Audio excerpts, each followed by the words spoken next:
Last month, my father tried to ground me, a 29-year-old woman, in front of 40 people because I refused to apologize to his new wife. 3 days later, he was in a ballroom trying to close a $50 million deal. That deal stopped dead when a lawyer asked for the required CTO signature. He never expected that CTO would be me. My name is Marley Keaton. And you're catching me on what has to be the most humiliating night of my life.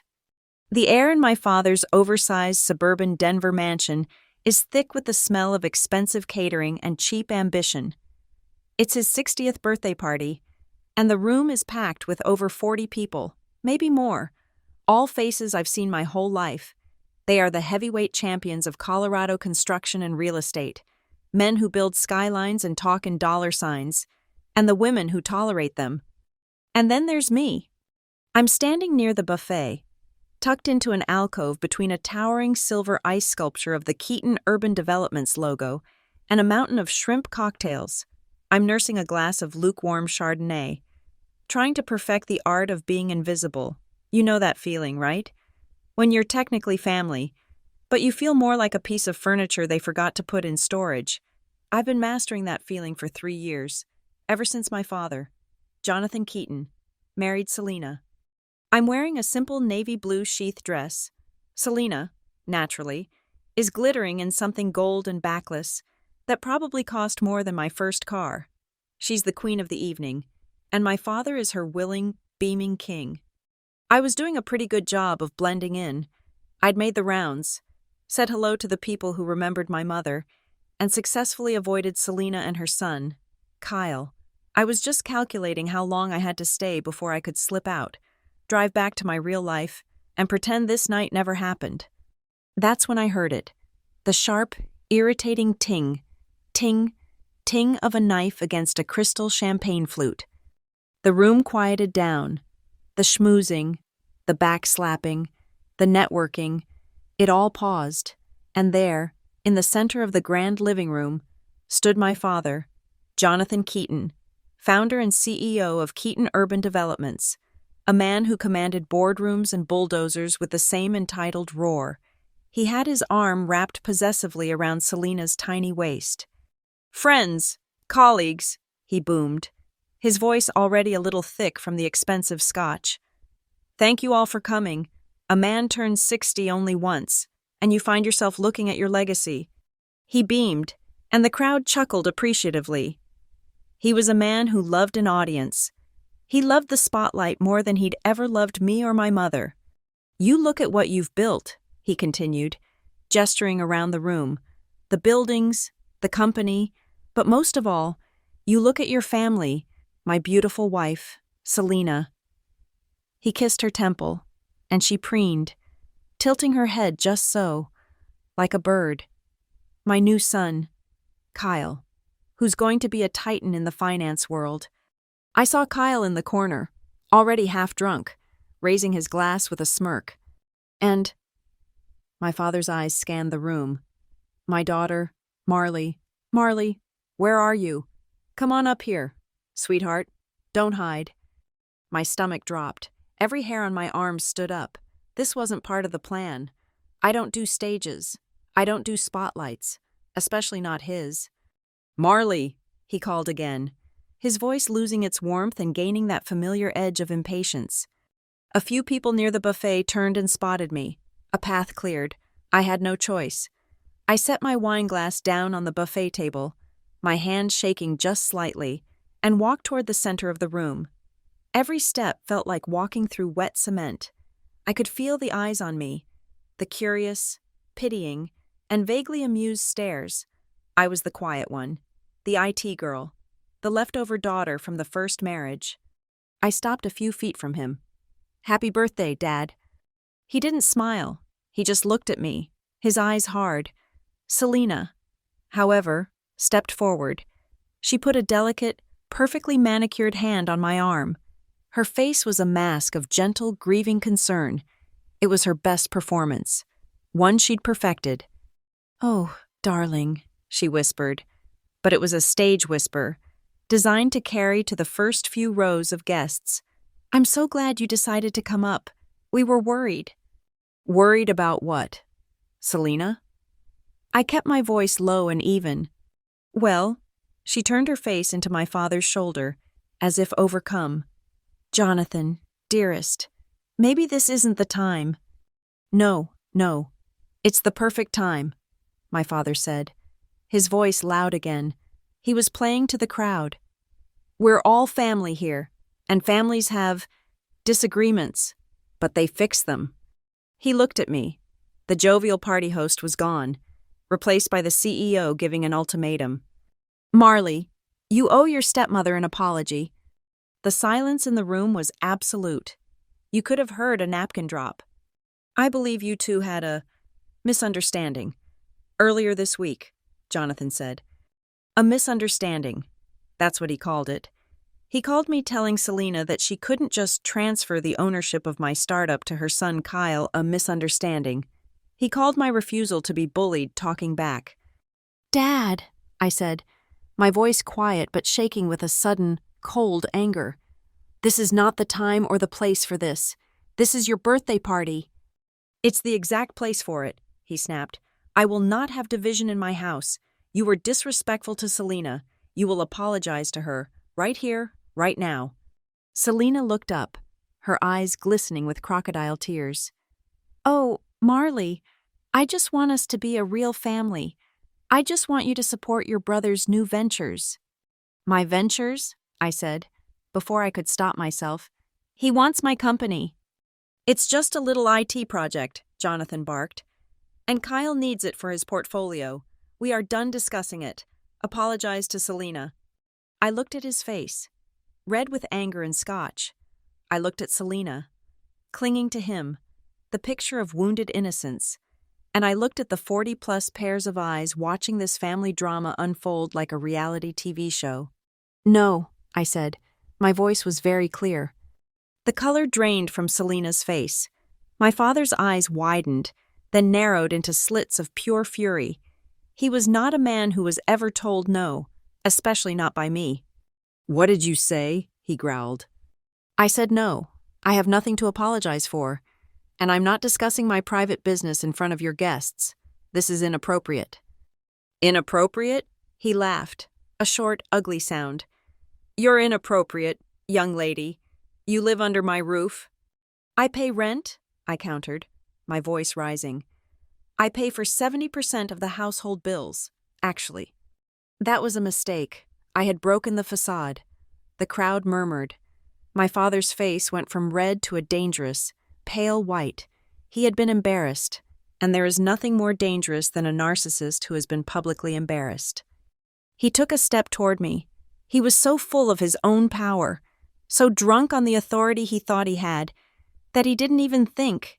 He just reacted. Marley Keaton, he said, his voice dropping to a low, menacing growl that everyone in the room could hear. You are grounded. A beat of total, stunned silence. I think I actually laughed. What? You heard me. You are grounded until you apologize to your stepmother. You are not to leave this house. You will not go to your little job. You will not see your friends. You will stay in your room until you learn to respect this family. The room exploded, not in a loud way, but in a sudden intake of collective breath, followed by a wave of whispers and titters. A woman in a red dress near the piano giggled, covering her mouth. Did he say grounded? Is she 16? Her husband shushed her, but he was smiling. I looked around. I saw faces I'd known my whole life. Mr. Henderson, my father's first business partner, Mrs. Davies, my mother's best friend, and they were staring at me, not with sympathy, but with that awful, fascinated pity reserved for a public train wreck. Someone in the back, I think it was Kyle, was snickering openly. And then I saw it, a flash, a little red light, a man I didn't recognize, one of Kyle's finance friends, was filming me. He was filming my public humiliation on his phone. I felt the blood rush to my face. It was a physical blow, like being slapped. A 29-year-old woman, an engineer, a company founder, being grounded by her father like a rebellious teenager. He had reduced me to a child in front of his entire world. I wanted to scream. I wanted to cry. I wanted to throw my drink in his smug, arrogant face. But as the wave of shame washed over me, something else rose up to meet it. It was a cold, hard, and suddenly very, very clear thought. He has no idea what he just did. I looked at him, standing there in his bespoke suit, king of his imaginary castle, believing he had just won, believing he had put the child back in her place. And I almost smiled, because I knew something that nobody else in that room knew. My father, the master builder, had just taken a wrecking ball to his own life. I turned, not to the audience in the room, but to you, to the camera in my mind. If you have ever been made to feel small by your family, if you've ever been told you're nothing, if you've ever been the one who was erased, I need you to hit subscribe and stick around. Because what they don't know is that the little IT project they're trying to steal is the only thing keeping my father's company from collapsing. And 3 days from now, in a hotel ballroom full of investors, this exact man is going to be on his knees, begging for my signature on a $50 million deal. Getting grounded as an adult is humiliating, but watching the man who erased you realize you're the only person who can save him? That's revenge, to understand how a man could ground his 29-year-old daughter. You have to understand the 3 years leading up to that party.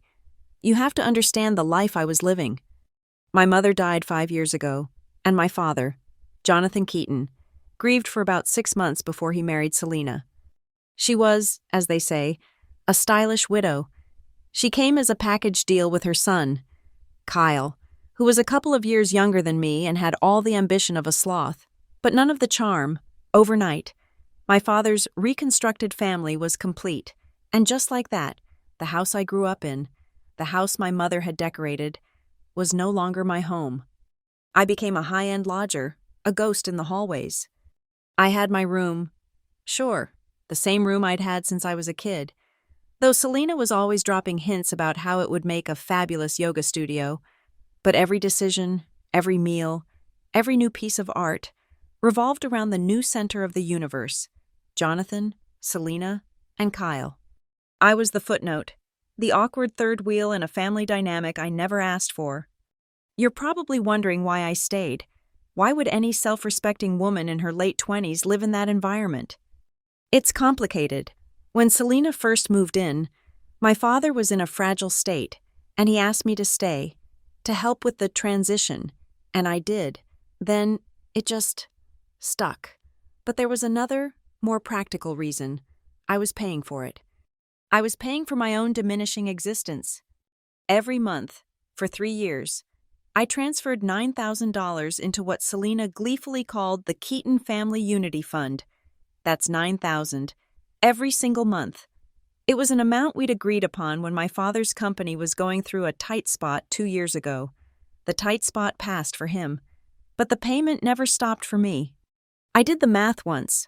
My contribution covered roughly 70% of the total household expenses. So when Selena decided the master bedroom, my mother's old room, needed a complete remodel to clear out the old energy and install a jacuzzi tub, my $9,000 paid for it. When the kitchen was suddenly unworkable for the catered parties she liked to throw, and needed a 6-burner wolf range and 2 new marble islands, my $9,000 paid for that, too. The army of gardeners who showed up weekly to manage Selena's prize-winning roses? My treat. And then there was Kyle. Kyle, at 27, decided he was going to be a finance bro. And to be a finance bro, he needed to look the part.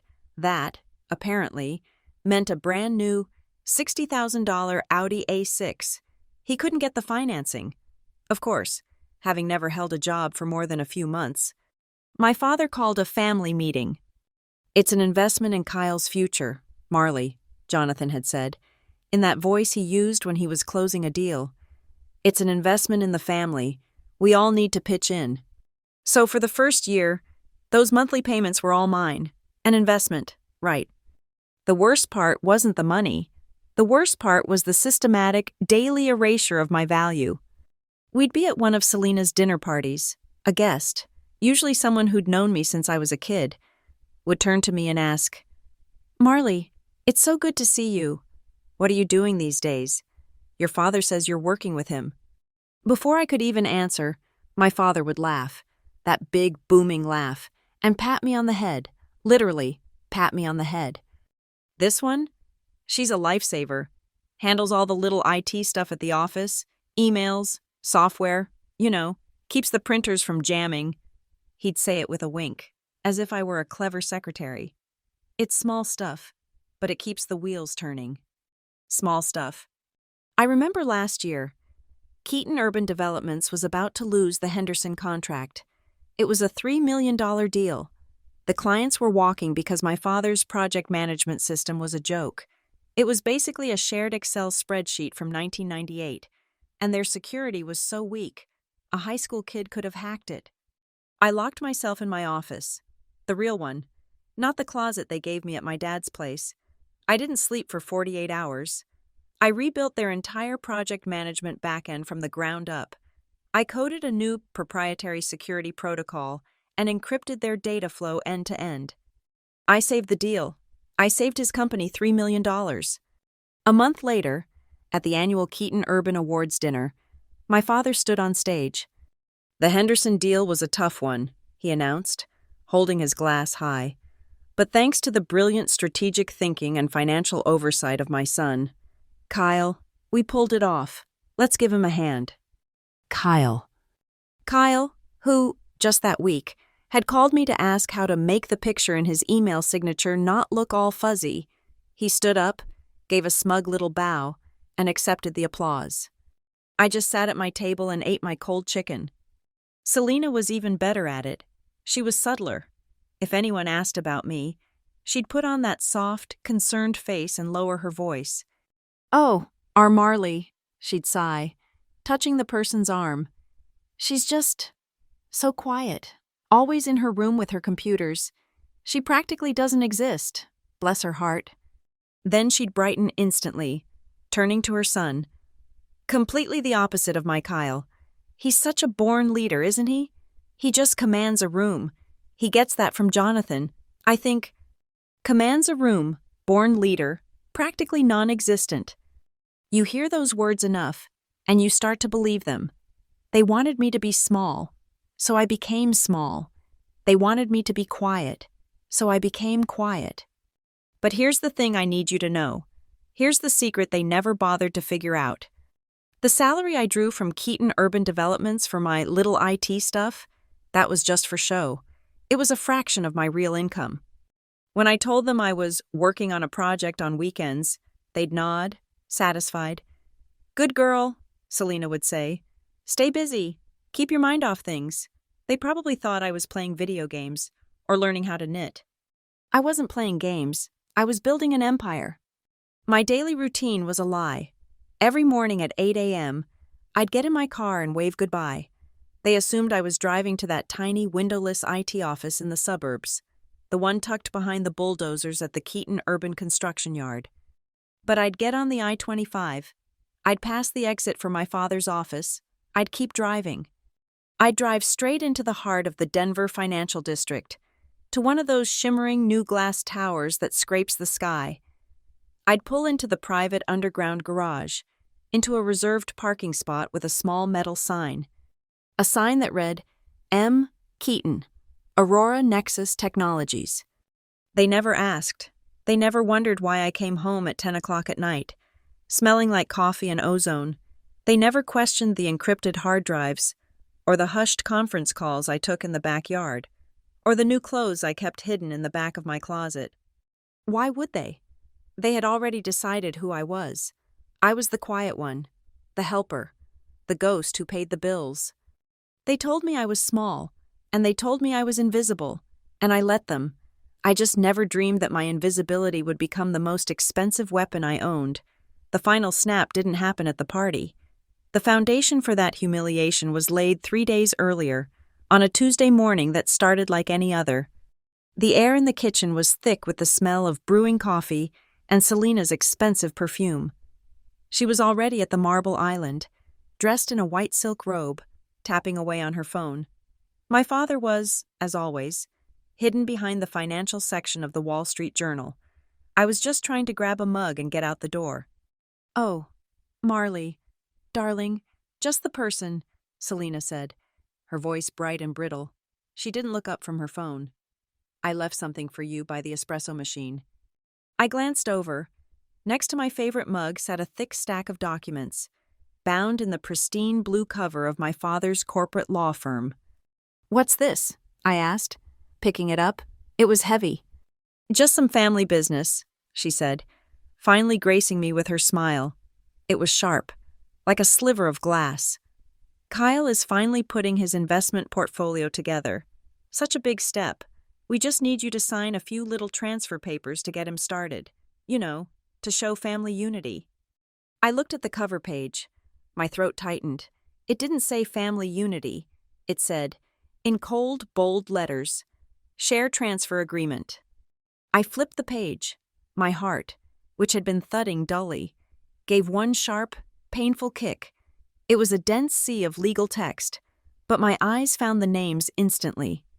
Grantor, Marley E. Keaton, Grantee, Kyle R. Vance, asset, all shares, interests, and holdings in the entity known as Aurora Nexus Technologies. They weren't just asking, they had drawn up the paperwork. They were executing a theft. Selena, I said, my voice dangerously calm. Do you have any idea what this is? Of course, darling. It's that little computer company you tinker with, your hobby. Jonathan and I thought it would be the perfect first asset for Kyle's portfolio. It shows he has interests in the tech sector. My hobby, the little computer company I had co-founded 5 years ago, the company I had built from nothing, coding through the night while they slept, the company that was my real job. I kept my face blank. My hobby, Selena, just closed its second round of funding. Based on the current valuation, the shares listed on this paper are worth just under $4 million. Selena's hand, holding her phone, paused. She blinked. And if we IPO as projected in the next 18 months, I continued, this document is worth somewhere between $60 and $70 million. So no, I don't think I'll be signing it. From behind the newspaper, there was a sharp, impatient sigh. Don't be dramatic, Marley. My father lowered the Wall Street Journal. His expression wasn't surprised. It was annoyed. He knew exactly what was in those papers. This wasn't Selena's idea. It was his. That's all could be and what if money, he said, taking a sip of his coffee. It's a vague future. The real world operates now. Kyle needs a strong portfolio now.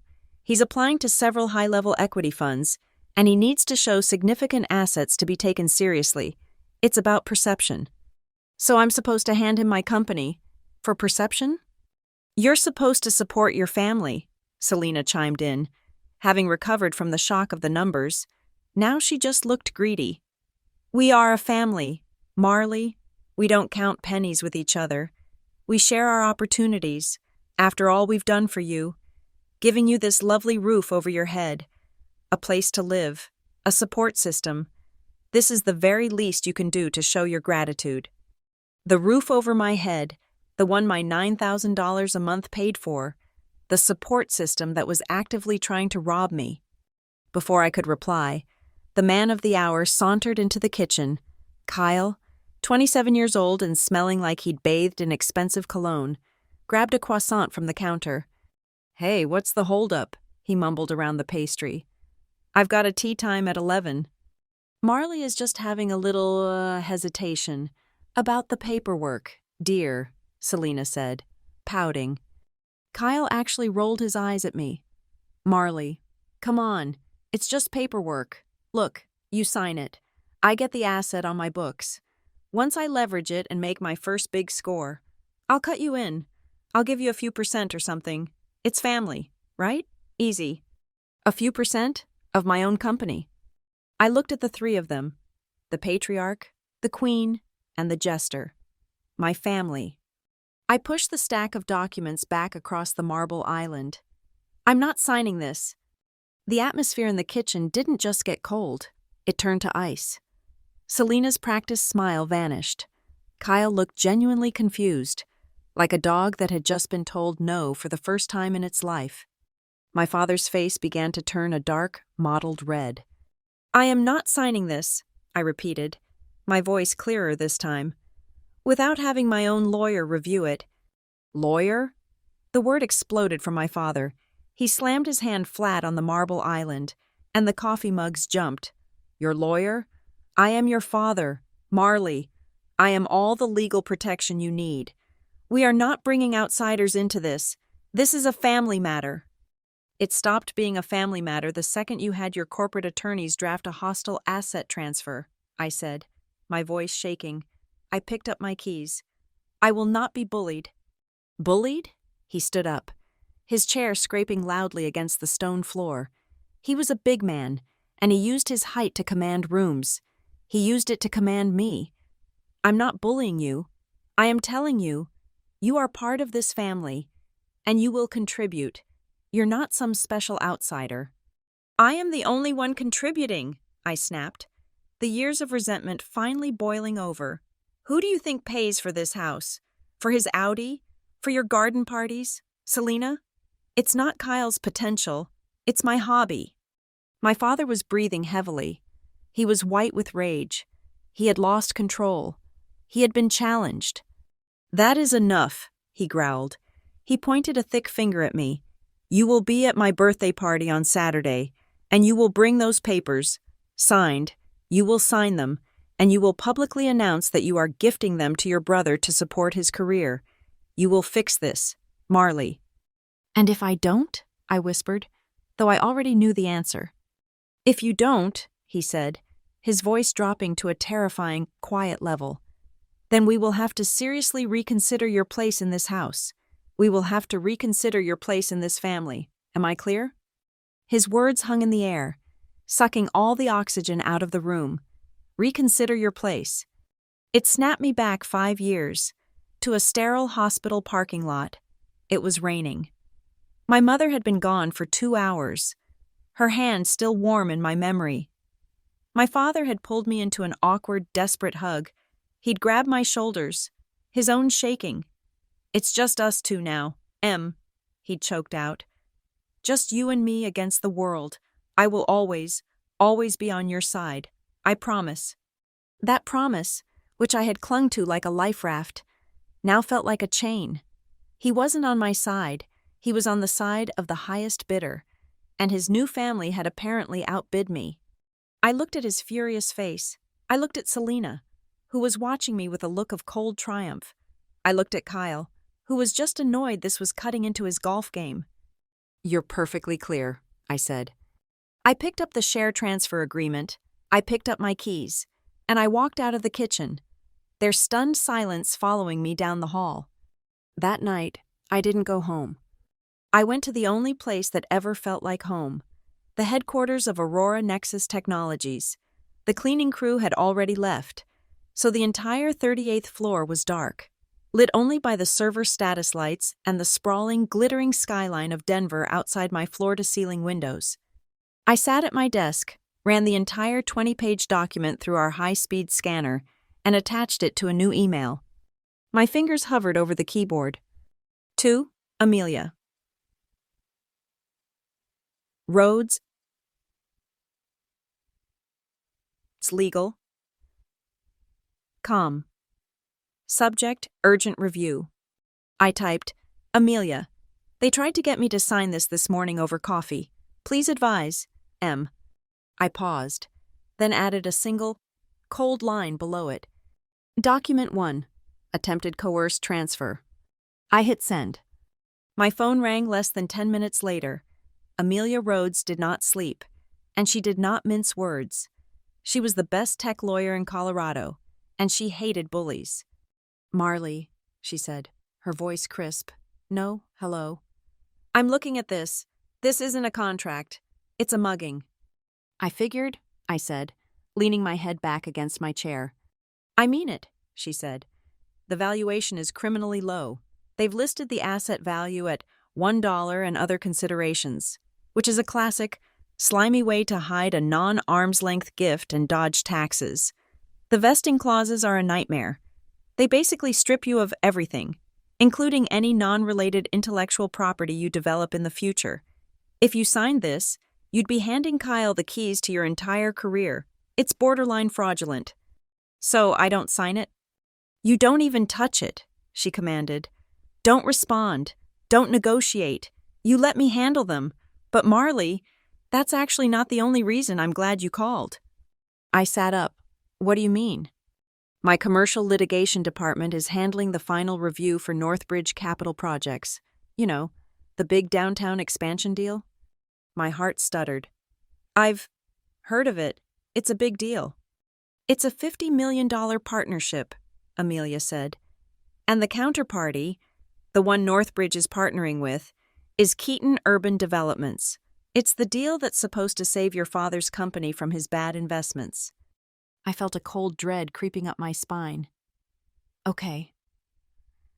I was looking at the technical appendices this afternoon, Amelia continued, and a familiar name popped out at me, Aurora Nexus. I stopped breathing. I remembered. Oh God, I remembered. 2 years ago, before Aurora was a household name, I'd done a security and infrastructure consult for Northbridge. They were terrified of data leaks. I'd helped them draft their new mandatory tech compliance standards for all future partners, a non-negotiable part of their boilerplate. Clause 8.4, I whispered. I heard Amelia smile on the other end of the line. You remember it, do you? Project validity is contingent upon the exclusive use of the Aurora Nexus integrated management platform. Furthermore, all technical implementation, data security, and system integration must be personally supervised and signed off, in wet ink, by the Chief Technology Officer of Aurora Nexus. Silence. Amelia knew. Amelia, I said, my voice barely audible. They don't know. I'm aware. They don't know I'm the CTO. They don't even know I'm the co-founder. My father thinks I'm an IT admin who keeps the printers from jamming. Oh, honey, Amelia said, and her voice was no longer that of a lawyer, but something much more dangerous. It was the voice of a woman who was about to win. They are about to find out. Your father's entire $50 million lifeline doesn't depend on Keaton Urban. It depends entirely on the signature of the daughter he is currently trying to defraud. I hung up the phone. I stood up and walked to the window, looking down at the city lights. My father's ultimatum echoed in my head. Sign the papers, or reconsider your place in this house. He was threatening to take away a home I was already paying for. He was threatening to disown the one person who was, at that very moment, holding his entire future in the palm of her hand. For the first time, I wasn't scared. I just felt cold. I turned away from the window and looked back at my desk. For the first time, I thought, I wonder, if I say no to my father, what exactly would he lose? The silence from my end for 2 days was a new and unsettling thing for them. I ignored my father's calls, which went straight to voicemail. I ignored Selena's texts, which quickly devolved from sickly sweet poison like, "We're just so worried, darling," to openly hostile demands like, "Your father is deeply disappointed in your disrespect." My silence rattled them. They were used to me arguing, defending, and eventually conceding. They were not used to silence. So, the night before the infamous birthday party, Selena orchestrated her final move. She called it an intimate family dinner, meant to clear the air before the celebration. When I walked into the formal dining room, I knew it was a lie. It wasn't a dinner, it was an ambush. They were all there, seated at the long, polished mahogany table, Jonathan at the head, Selena at his right, Kyle lounging at his left, but they had brought a jury. Selena's aunt, Patricia, a woman with a face like a dried apple and eyes like polished stones. Her husband, Uncle Frank, a man who functioned primarily as a nodding echo for his wife, and 2 of my father's cousins, David and Sarah, relatives who materialized only when they needed money or smelled blood in the water. They were all staring at me as I took the only empty seat, the one at the far end of the table. The roast beef sat untouched. The wine glasses were empty. This was a courtroom. My father began. He folded his large hands on the table, adopting the voice he used for nervous investors. deep, measured, and dripping with a fraudulent concern that made my skin crawl. "Marley," he started, "we've asked everyone here tonight because, frankly, we are all very worried about you. We're worried about your future." I said nothing. I just watched him. "This fixation you've developed," he gestured vaguely, as if my life's work was a bad habit. "It's making you selfish. You're becoming estranged from the people who love you. You're pushing us away. And for what?" He scoffed. "A piece of paper? A bunch of virtual stock options in some website that probably won't even exist in 6 months?" "It's not virtual. Dad, it's very real," I said, my voice quiet. "See?" He looked around the table, gathering support from his jury. "This is what I mean. This aggression, this hostility. It's not the Marley we all know and love." That was the cue for Aunt Patricia. She leaned forward, the diamonds on her withered hand catching the light. She placed her bony, cold hand over mine. "Marley, dear," she rasped, her voice a parody of sympathy. "I knew your mother, Elizabeth. Oh, she was a wonderful, generous woman, a true family woman. She gave everything for her family." My breath hitched. The blood drained from my face. In all the years since her death, they had never once invoked her name. They had painted over her memory, redecorated her room, and erased her from the house. And now, they were using her as a weapon. "I just have to ask myself," Patricia continued, squeezing my hand as if I were a child. "What would Elizabeth think? Would she be proud? To see her only daughter hiding assets from her own father? Keeping secrets? Hoarding her little successes all for herself instead of sharing with her family?" It was a brilliant, cruel, tactical strike. It was aimed directly at my deepest fear. The fear of being ungrateful. The fear of dishonoring the one person who had ever truly loved me. I looked across the table. Kyle was leaning back in his chair, watching the execution with a small, satisfied smirk. He was enjoying this.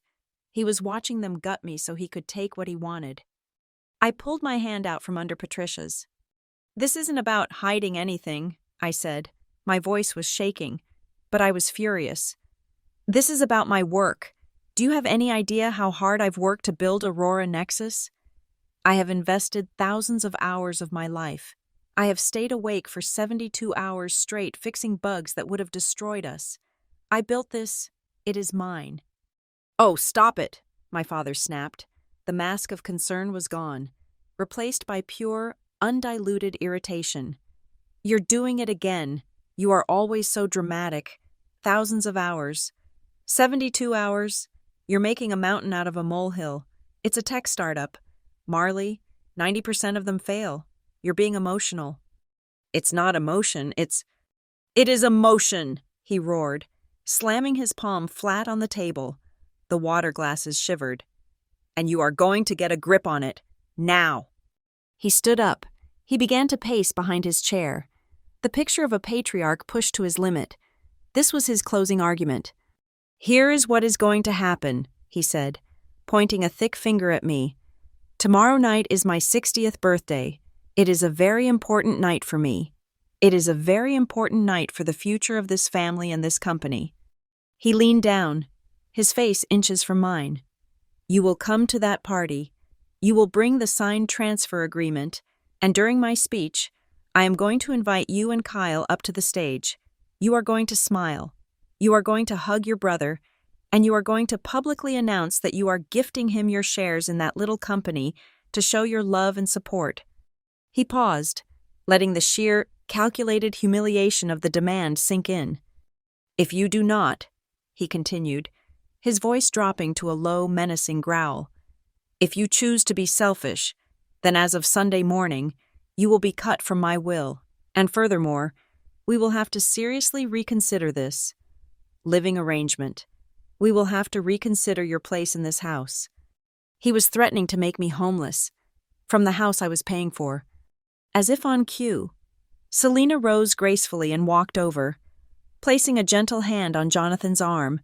She was playing the peacemaker, the soft hand balancing his iron fist. "What your father means, darling," she said, her voice smooth as venom. is that this party isn't just about family, it's business. All of our most important partners will be there. All of Jonathan's investors. If you were to, say, make a scene, if you were to embarrass your father, and by extension, Kyle, she let out a little sigh. Well, Denver is a small town. The business community is very tight-knit. I simply could not guarantee your professional reputation if word got out that you were unstable, that you sabotage your own family. There it was, the pincer attack. He threatened my home and my inheritance. She threatened my reputation and my career. I looked at the jury. Aunt Patricia was nodding, satisfied. Cousin David looked relieved that the conflict was almost over. They had me. They expected me to burst into tears, to beg, to finally break. And the strangest thing happened. The panic that had been living in my chest for 3 years just evaporated. The part of me that was shaking, the part that still desperately craved his approval, it just went silent. I was empty, and then I was cold. I stood up slowly. My hands were perfectly steady. I folded my napkin and placed it neatly on the table. I looked at my father's furious face. I looked at Selena's triumphant smile. I looked at Kyle's smugness. I looked at the jury that had already convicted me. I understand, I said. My voice was perfectly calm. It was so calm it surprised me. Thank you for dinner. Tomorrow night, at the party, everyone will know exactly where I stand. I turned and walked out of the dining room. I could feel their eyes on my back. As I reached the hallway, I heard Kyle let out a short, victorious laugh. See? Told you she'd cave. I heard Selena murmur, Good girl. It's for the best. She just needed a firm hand. They thought I had surrendered. They thought they had won. I didn't go to my room. I walked straight out the front door, got into my SUV, and drove. I drove for 10 minutes, my hands gripping the wheel so hard my knuckles were white. I pulled into a dark, empty parking lot at a closed community park. I parked under a single, flickering streetlight and cut the engine. The silence was absolute. I sat there for a long time. Then I picked up my phone. It rang once. Amelia. He gave me the ultimatum, I said. My voice was flat, a dead tone. I figured as much. What was it? I repeated the entire conversation, the will, the eviction, Selena's threat against my reputation.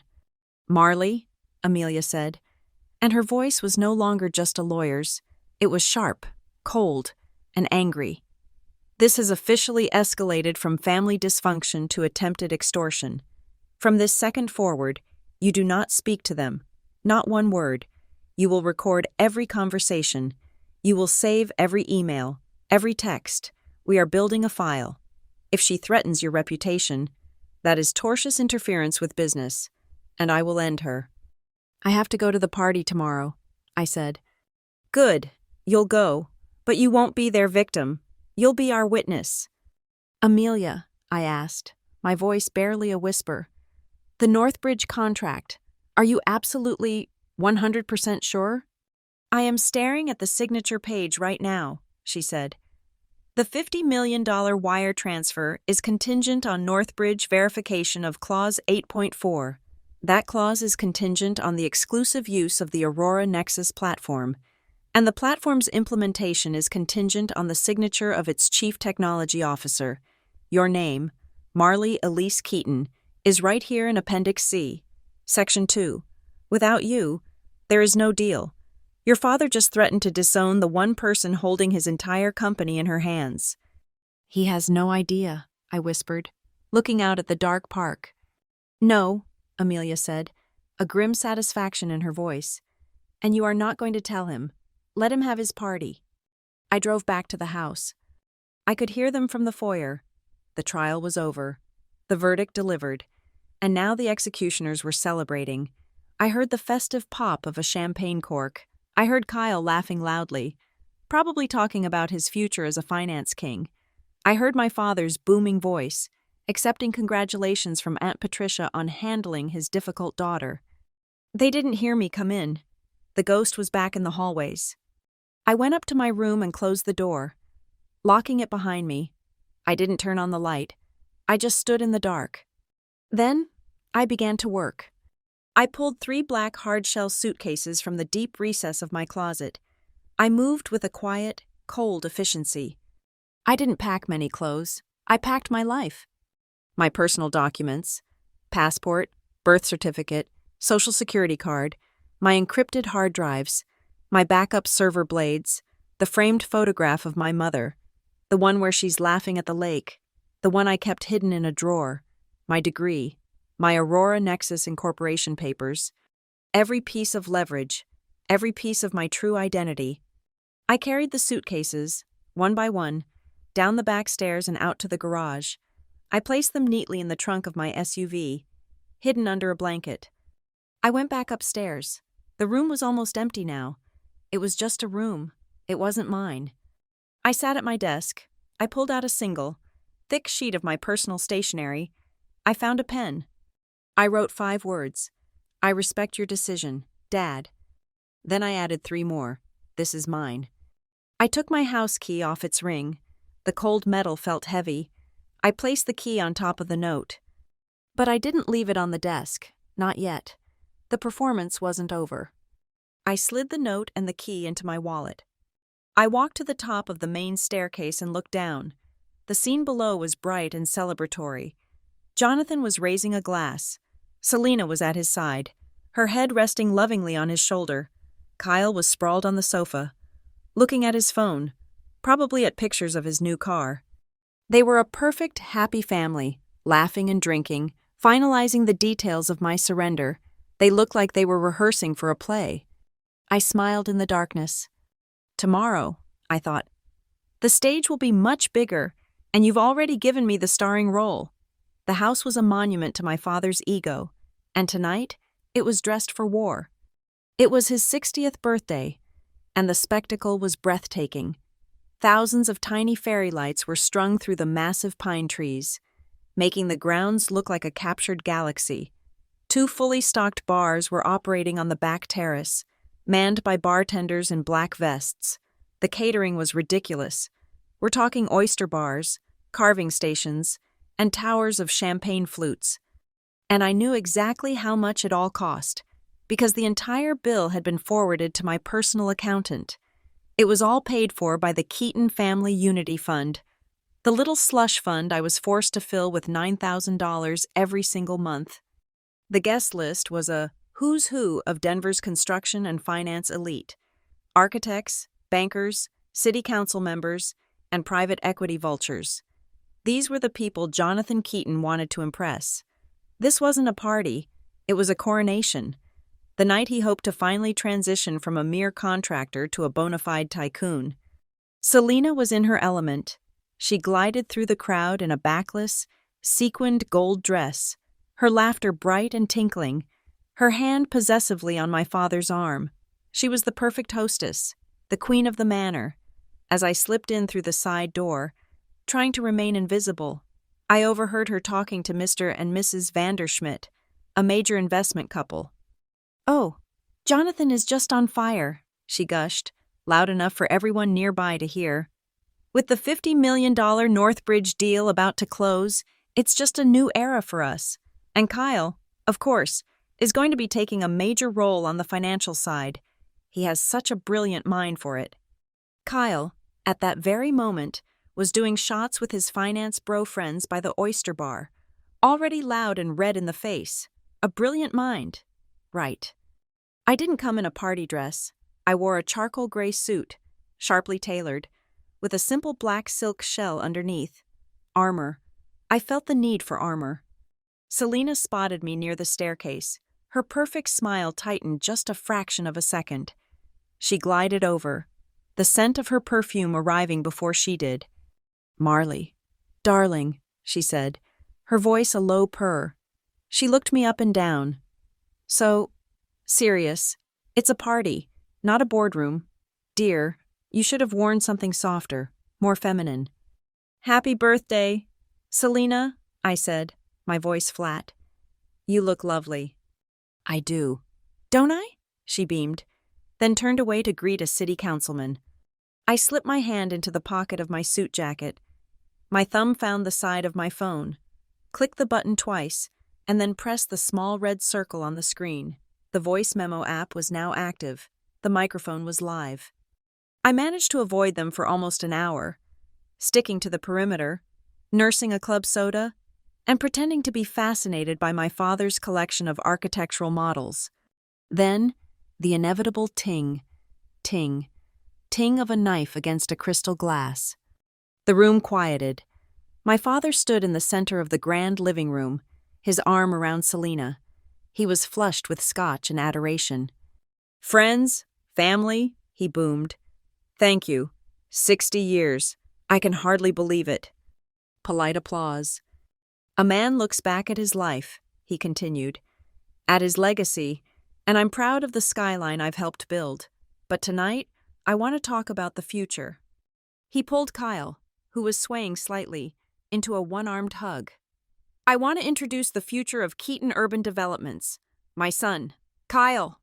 More applause, this time mixed with some genuine enthusiasm from Kyle's friends. Kyle raised his glass, grinning like he'd just won a prize. "He's a natural leader," Jonathan said, "with a vision for finance that's going to take this company to the next level." From the back of the room, someone called out.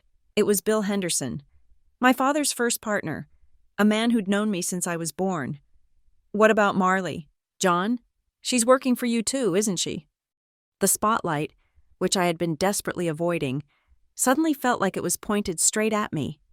Jonathan laughed. It was that short, dismissive, patronizing laugh I knew so well, the one he used right before he called me dramatic. "Marley, of course," he said, scanning the crowd for me. "Our little IT whiz, keeps the emails running, fixes the printers, handles the boring paperwork. A huge help. Couldn't do it without her. Not exactly front-page news, but absolutely essential." The crowd chuckled. "Paperwork. Little IT whiz." I felt my hand clench in my pocket, my nails digging into my palm. The phone was recording every single word. But Selina, ever the opportunist, saw her opening. This was the moment they had planned at the dinner. "Oh, Jonathan, darling, you're forgetting the real news," she said, her voice carrying across the room. She glided over to where I was standing, frozen, and seized my hand. Her grip was like a talon. "Come on, darling, up here." She pulled me, physically pulled me, into the center of the room, right next to my father and a very confused-looking Kyle. "We have a very special, very meaningful moment of family unity we wanted to share with all of you tonight," Selina announced, her face a perfect mask of maternal pride. The room was silent, expectant. She squeezed my hand, hard, a silent warning. "Our Marley," she said, her voice trembling with fake emotion, "has decided to do something truly wonderful as a show of family solidarity and to empower the next generation. She has agreed to transfer her shares in her little tech startup, Aurora Nexus, directly to her brother Kyle to help him launch his new financial career." She smiled, beaming at me. "Isn't that just the most generous, most supportive thing you've ever heard?" The room broke into polite, impressed applause. These people understood this. This was how dynasties worked. Assets were moved. Legacies were secured. Jonathan was beaming, nodding, as if this was his brilliant idea. Kyle looked like he'd just been handed a winning lottery ticket, a smug, greedy light dancing in his eyes. Selina was still smiling at me. She was expecting me to nod, to cry, to play my part in this beautifully staged execution. I waited. I let the applause die down. I waited until the only sound in the room was the quiet hum of the air conditioning and the clinking of ice and glasses. Then I spoke. "I haven't agreed to anything." My voice was not loud. It was not emotional. It was a cold, flat, silver blade of a sentence, and it cut through the warm, self-congratulatory atmosphere in an instant. The silence that followed was absolute. It was a vacuum. Every single smile froze and cracked. Selina's face twitched. Her painted-on smile faltered. What did you say, darling?" I repeated, pulling my hand free from her grasp. I have not agreed to that. I never will. Marley! My father's voice was a bark. The jovial host was gone, replaced by the angry CEO. What in the hell do you think you're doing? Don't ruin your father's party. I am not ruining anything, I said, my voice getting stronger, colder. I am telling the truth. You demanded I sign those papers. I refused. That is not an agreement. This is not the place, he roared. You're right, I said. It's not. You chose the place. You chose the audience. This is deeply disrespectful, Selena cried, putting a hand to her chest. She was in full performance mode now, the wronged victim. After all we've done for you, you're making a scene. You're embarrassing us in front of all our friends, our partners. Am I? I said, and the dam of 3 years of silent rage finally broke. Am I the one who's embarrassing?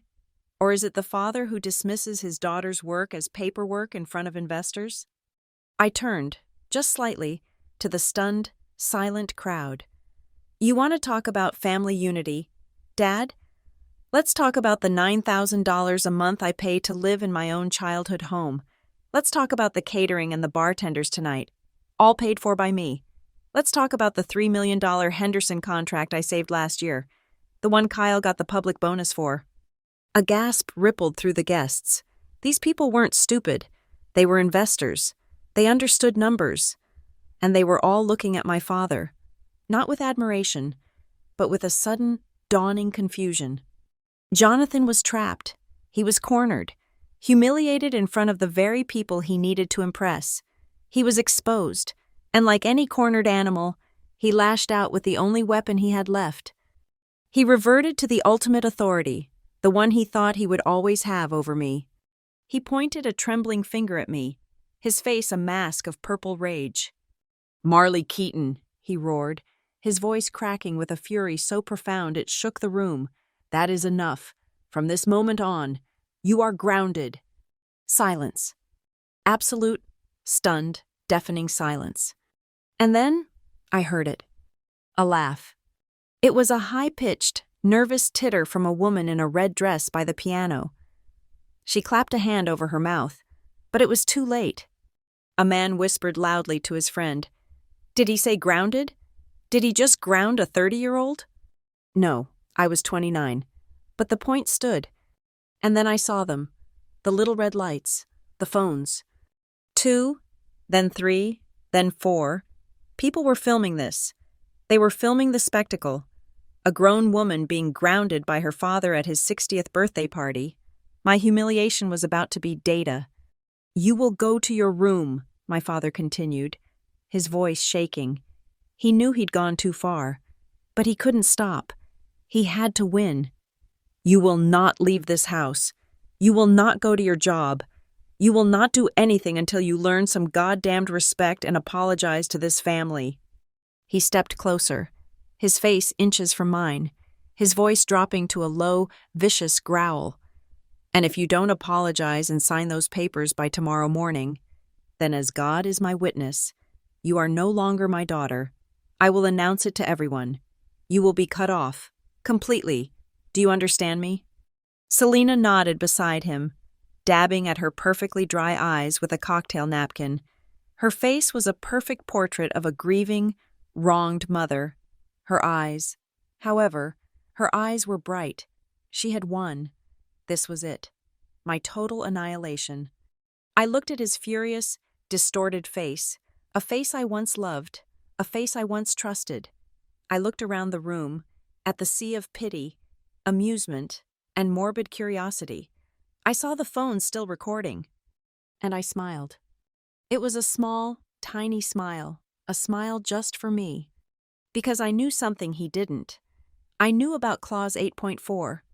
I looked my father dead in the eye, my creator and my tormentor. Okay, Dad, I said. My voice was suddenly, terrifyingly calm.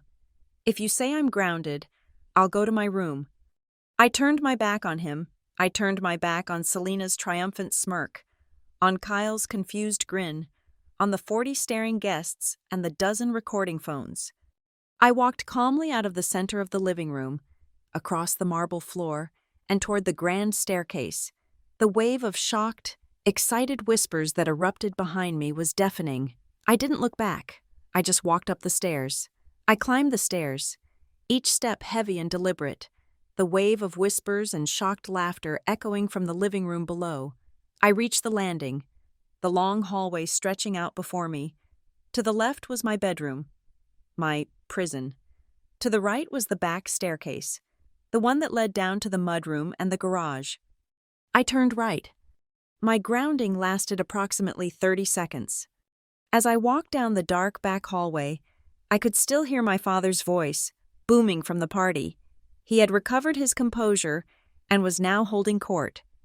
"You have to be firm," he was bragging to a group of men. I recognized Bill Henderson's voice agreeing with him. "You let them walk all over you. They'll never respect you. A little tough love, that's all it is. She'll be down in an hour. Apologize, and we'll all laugh about it." I passed the mudroom, my footsteps silent on the slate floor. I opened the door to the 3-car garage. My SUV was parked in the first bay, just as I'd left it. The 3 black hardshell suitcases were in the back, exactly where I had packed them the night before. All my documents, my drives, my entire life, ready to go. But I had one last thing to do. I didn't leave through the garage. I walked back into the house, through the swinging door, and into the enormous, silent kitchen. The party was all in the front of the house. Here, the only sound was the hum of the sub-zero refrigerators. I walked to the marble island, the same one where they had tried to rob me 3 days ago. I pulled my wallet from my suit pocket. I took out the note I had written last night. "I respect your decision. Dad, this is mine." I placed it in the center of the island. Then, I took the single, cold key off my keyring, the key to the front door, and placed it directly on top of the note. I turned to leave, and that's when I ran into Kyle. He was staggering in from the hallway, his face flushed and his eyes unfocused. He was drunk, well on his way to being blackout. He blinked at me, surprised. "Whoa, hey," he slurred. "I thought you were grounded." He laughed, a wet, unpleasant sound. "Excuse me, Kyle," I said, trying to push past him. He blocked my path, putting a hand on the doorframe. He was trying to look intimidating, but he was swaying too much. "Listen, don't be stupid, okay? Just go upstairs. Say you're sorry. Dad's pissed. He told me. He said if you don't apologize by morning, you're not a Keaton anymore. For real. He's cutting you off. Just say sorry. Don't be stupid." I looked at him. Really looked at him. The man who was about to be gifted a $4 million company that he thought was a little website. The man who was the centerpiece of my father's new, perfect family. "Kyle," I said, my voice as calm and cold as the marble beneath us. "Do you even know what Aurora Nexus does?" He frowned, the question clearly too complex for his drunken brain. "What? It's like an app, right? Some cloud thing. I don't know. Who cares? It's a nothing. A worthless side project." He waved his hand, dismissing my entire life's work. "Dad's just giving it to me to build my brand. Just say you're sorry." I didn't say anything. I just pushed his hand off the doorframe, stepped past him, and walked out into the garage. I didn't run. I walked. I got into my SUV. The engine started with a quiet hum. As I backed out of the garage, Kyle was still standing in the doorway, his mouth open, a look of profound, drunken confusion on his face. He watched me as I rolled past the open garage bay, down the driveway, and out the front gates. I didn't look back. I drove out of the suburbs, away from the manicured lawns and the fake family.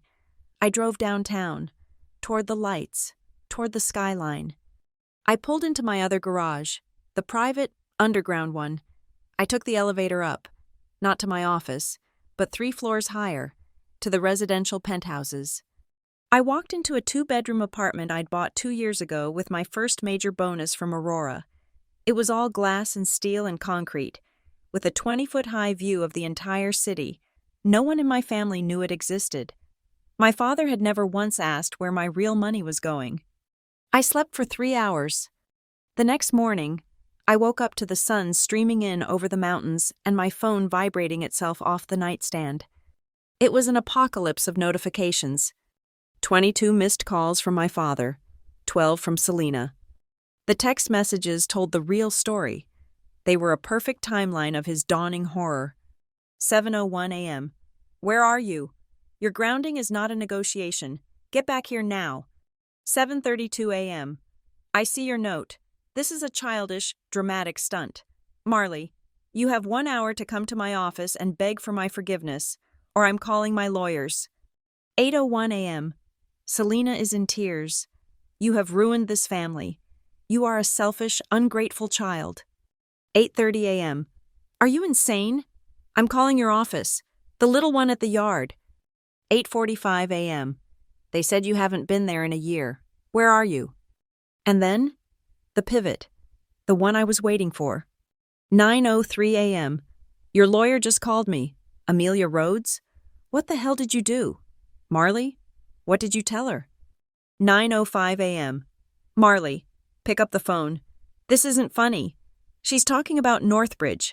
This has nothing to do with you. 9:07 a.m. Pick up the phone. What did you do? My phone rang again. It wasn't my father. It was Amelia. Good morning, sunshine, she said. She sounded cheerful. Did you sleep well? Like a rock, I said, sipping my coffee and looking out at the city. Just wanted to let you know, I had a 9 a.m. call with Mr. Jonathan Keaton. He was colorful. I informed him that I am your legal counsel and that all future communication regarding your personal assets, your employment, or your involvement in the Northbridge capital deal will go directly through me. He did not take it well. I can see that from my texts, I said. Good. Don't answer. Not a word. He's panicked. He's going to spend the next 24 hours trying to find a way around this. He won't be able to. The contract is ironclad. I'll see you at the signing tomorrow. Wear the suit. The gray one? No, Amelia said. The black one. The one that says, I own you. See you at 10. She hung up. I finished my coffee, I took a shower, and I went to work. I didn't go to the little office in the suburbs. I went to the glass tower. I badged into the elevator and pressed the button for the 38th floor. When the doors opened, I wasn't Marley anymore. Good morning, Chief Keaton, my assistant said, handing me a tablet and a coffee. Morning, Sarah. What's the board looking like? Morning, Chief, my lead engineer said as I passed the server bank. I walked through the open plan office, past the 56 engineers, data scientists, and security analysts who were all building the future, my future. I walked into the corner conference room, the one with the panoramic view. My co-founder and CEO, Elliot Vance, was already there, looking at the city skyline. He was a quiet man in his 50s, a brilliant systems architect who trusted my code more than he trusted gravity. Well, he said, without turning around, the balloon is officially going up. Amelia called you? Amelia called me, Northbridge called me, and your father called me, he said, finally turning. He looked tired. Jonathan Keaton is an intense man. He demanded I fire my rebellious IT girl immediately. He seemed to think you were a junior coder here. And what did you say? I told him, Elliot said with a small, dry smile, that firing the chief technology officer and co-founder of the company 2 days before our biggest implementation would be inadvisable. There was a very, very long silence on the other end of the phone. He gestured to the 2 chairs by the window. We sat. Elliot, I said, I'm sorry. I never wanted my family drama to infect this company. This isn't family drama anymore, Marley, he said, his voice serious. This is a contract negotiation. Northbridge is our client. They are about to partner with a company, Keaton Urban, that is, volatile. Their CEO is unstable, and he is actively hostile to our CTO, to you. He leaned forward. So I have to ask you, officially, the contract hinges on Clause 8.4. It hinges on Aurora Nexus, and it hinges on you. Theoretically, assign another engineer. We could try to appease your father, but Northbridge will see it as a breach of faith. They signed with us because of you." He held my gaze. "So I am asking you, as your CEO, are you absolutely certain you want to maintain that clause, knowing full well that it will likely kill your father's $50 million deal?" I looked past him, out the window. I looked down at the city my father thought he owned. I saw the cranes from his company, and I saw the fiber optic lines that my company managed. I saw the past, and I saw the future. I thought about the humiliation at the party. I thought about the phone in my pocket, still recording. I thought about the key on the kitchen island. I turned back to Elliot. "Elliot," I said, my voice steady, "we are Aurora Nexus. We build secure, incorruptible systems. Our entire brand is built on integrity. We cannot, and we will not, compromise that integrity just because a bully, any bully, is having a tantrum. Family drama doesn't get to dictate our ethics." Elliot looked at me for a long moment. Then he broke into a rare, wide smile. "Good," he said, standing up. "That's what I was hoping you'd say. Now, let's go review the implementation timeline. We have a signing to attend tomorrow." I stood up and joined him at the window. I looked out at the Denver skyline, gleaming in the morning sun. Tomorrow, in a hotel ballroom less than 3 blocks from here, the ghost in the hallways and the chief technology officer were finally going to be in the same room. Both of my worlds were about to collide. And this time, I wasn't going to be the one who bowed. The Summit Plaza Hotel ballroom was a cavern of corporate beige and crystal chandeliers. It was oversized, overlit, and smelled like industrial-strength coffee and generalized anxiety. A massive banner, at least 30 feet long, was stretched taut behind the ceremonial stage. In bold, optimistic blue letters, it screamed, "Strategic Partnership, Northbridge Capital and Keaton Urban Developments." It was a beautiful lie. I watched them arrive, not from a velvet guest chair, but from the shadows. I was tucked behind a tall black curtain at the side of the room, at the technical station my team had set up. 2 of my best systems engineers were quietly monitoring the network link, but I was just watching. They had come in through the grand foyer, like royalty, but I had used the service entrance, coming up in the freight elevator with the server equipment. My family, Jonathan, Selena, and Kyle. They were clustered near the front row, wearing their finest battle armor. The suits were sharp, the dresses elegant, but I recognized them.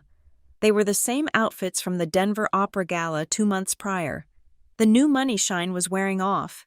The coffers were running dry.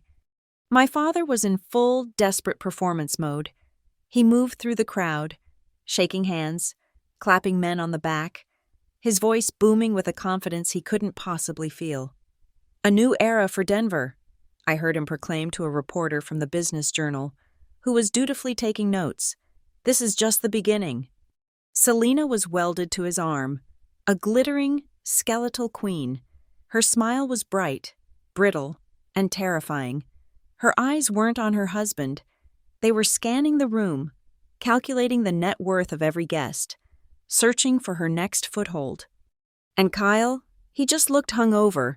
He was tugging uncomfortably at the collar of his expensive shirt, looking pale and irritable, a spoiled prince forced to attend a boring court function.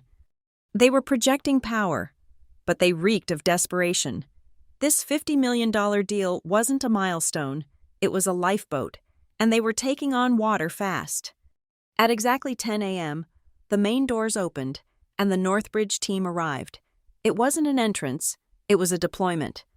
Graham Rowe, the CEO of Northbridge Capital, led the charge. He was a tall, silver-haired man who looked like he'd been carved from a mountain. He was flanked by a phalanx of lawyers in dark suits and 2 sharp-eyed PR specialists. Graham was also, as of last year, a senior advisor on the Aurora Nexus board of directors. He and I had shared coffee and discussed encryption protocols in my office just yesterday. His eyes swept the room with an air of absolute authority. He spotted Jonathan and gave a curt, professional nod. Then his gaze continued, past the stage, past the reporters, and into the shadows where I stood. He found me. He didn't smile. He just gave a single, almost imperceptible dip of his chin. Showtime. I remained in the dark, pretending to check a data flow monitor that didn't need checking. I was wearing my black suit. Not the gray one, the black one. Amelia had been specific. Clipped to the lapel, shining under the stray stage lights, was my badge. It didn't say Marley. It read, Aurora Nexus Technologies, Executive. My father looked in my direction twice. His eyes passed right over me, scanning the technical crew with mild disinterest. Why would he recognize me? He was looking for the ghost. He was looking for the dramatic girl in the sheath dress, the little itty whiz who fixed his printers. He had never, not once in his life, seen Chief Keaton, in my world, in my armor. I was completely invisible to him. The lights in the ballroom dimmed. A spotlight hit the podium. A hired MC, a slick former news anchor, stepped up and smiled his plastic smile. "Good morning, everyone, and welcome," he began, his voice echoing with false enthusiasm.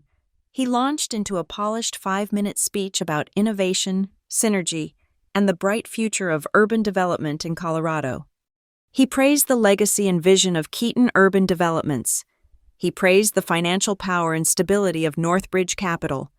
And, the MC continued, reading directly from his note card, this truly historic $50 million partnership is being made possible by the integration of a truly cutting-edge, next-generation technological infrastructure provided by Northbridge's exclusive tech partner, Aurora Nexus Technologies. A ripple of polite, confused applause. Most of the room had never heard of us, but that didn't matter. The name Northbridge was the only validation they needed. If Graham Rowe trusted this Aurora Nexus, so did they. And now, the MC beamed, please welcome to the stage the man whose vision is reshaping the Denver skyline, the president and CEO of Keaton Urban Developments, Mr. Jonathan Keaton. My father stood. He soaked in the applause, waving, smiling. This was it. This was the moment he had mortgaged his company and his daughter to achieve. He strode onto the stage and sat at the long, polished mahogany table. A single, absurdly expensive fountain pen sat neatly beside a thick, leather-bound stack of contracts, a prop for the cameras. Graham Rowe took the seat opposite him, his expression neutral. The MC stepped back, and a new figure approached the podium. It was Patricia Lowell, Northbridge's lead counsel, the woman Amelia had been coordinating with for the past 48 hours. "Thank you," Patricia said. Her voice was not the MC's. It was crisp, sharp, and unamplified, yet it cut through the room.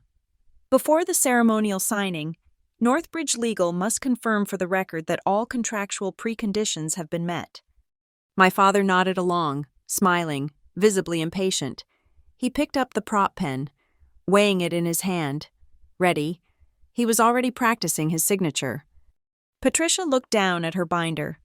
We have the final zoning verifications. Check. The environmental impact studies. Check. The syndicated financing approvals. Check. She paused. She looked up from her binder, not at Graham, but directly at my father. And finally at Clause 8.4, the technical compliance addendum regarding the project's data infrastructure to be managed by Aurora Nexus. My heart, which I thought was cold and steady, gave one hard, painful kick against my ribs. Mr. Keaton, Patricia continued, we require your verbal verification that this final addendum has been finalized, approved, and executed by the required parties. My father laughed. He actually laughed, that big, booming, dismissive laugh he used when he was about to call me dramatic. Absolutely. Patricia, all handled, he said, waving his hand as if swatting away a fly. He was talking down to her, a powerful female lawyer, just like he talked down to me. My team has been all over it. We've been coordinating with our insider at Aurora Nexus for weeks now. It's all taken care of. Just a formality. Really, the technical side is 100% ready to go. His insider, he was still talking about me. He was implying, in front of 200 people and a dozen cameras, that he had a guy on the inside, that he'd gone around the official channels and used his personal leverage to handle the little IT stuff. He was still treating this as a family problem he had successfully squashed. Patricia Lowell did not smile. She glanced, just for a fraction of a second, at Graham Rowe. Graham's face was stone. He gave a single, slow blink. Proceed. Patricia turned back to the microphone. Her voice dropped, becoming several decibels colder and infinitely heavier. "Mr. Keaton, I am afraid you misunderstand," she said, the polite warmth gone. "This is not a formality. The technical compliance addendum is the single most critical, non-negotiable component of this deal. Northbridge's entire $50 million investment is predicated on the verified end-to-end security of this platform." The low-level buzz of chatter in the ballroom died, instantly. "As per the binding terms of the contract," Patricia continued, her words precise and slow, "this addendum, and by extension, this entire deal, is completely and irrevocably void until it is reviewed, executed, and signed in wet ink by the Chief Technology Officer of Aurora Nexus Technologies." A new wave of murmuring swept the room. Void? CTO? What's happening? My father's smile was gone. It had frozen, cracked, and fallen from his face. He looked confused, and now, deeply annoyed. This wasn't in the script. His coronation was being interrupted by a legal technicality. "Well," he stammered, his jovial mask slipping, "then let's get them up here. Call the representative from Aurora. Let's get this formality signed so we can all get to lunch. Shall we?" He tried to laugh again, but the sound was hollow and cracked. Patricia Lowell just stared at him. She let the silence stretch, letting him hang in his own impatient, arrogant ignorance. Then she reached for the document. "As you wish," she said. She held up the final signature page, as if verifying the name. "We require the signature of the Aurora Nexus Chief Technology Officer, the sole binding party listed in Appendix C, Section 2. She leaned into the microphone. Her voice was clear, perfect, and utterly merciless. Marley, Elise, Keaton. The silence in that ballroom was no longer just silence. It was a physical thing. It was a vacuum that sucked all the air, all the sound, all the life from the room. Every camera, every eye, every single person in that room, the investors, the reporters, the partners, the lawyers, all swiveled as one. They turned away from Patricia. They turned away from Graham Rowe. They all turned to stare at my father. Jonathan Keaton was a statue. He looked like he had been struck by lightning. His mouth was open. His face, which had been flushed with pride, was now a sickly, pale white. The expensive prop pen, the one he had been holding so confidently, slipped from his numb fingers. It clattered. Loudly. It hit the mahogany table with a sharp, echoing clack, clack, clack that sounded, in the dead quiet room, like a gunshot. "What?" I heard Selena hiss from the front row. Her perfectly manicured hand flew to her husband's arm, her nails digging in. "Jonathan? What did she say? That's a coincidence, right? It's just the same name. Tell them. Jonathan, tell them." And beside her, I saw Kyle. His face was a mask of chalk white, idiotic horror. He wasn't looking at his stepfather. He was staring, his eyes wide and terrified, at the back of the room. He was staring right at me. "Oh, no," Kyle whispered, his voice cracking. No, Dad.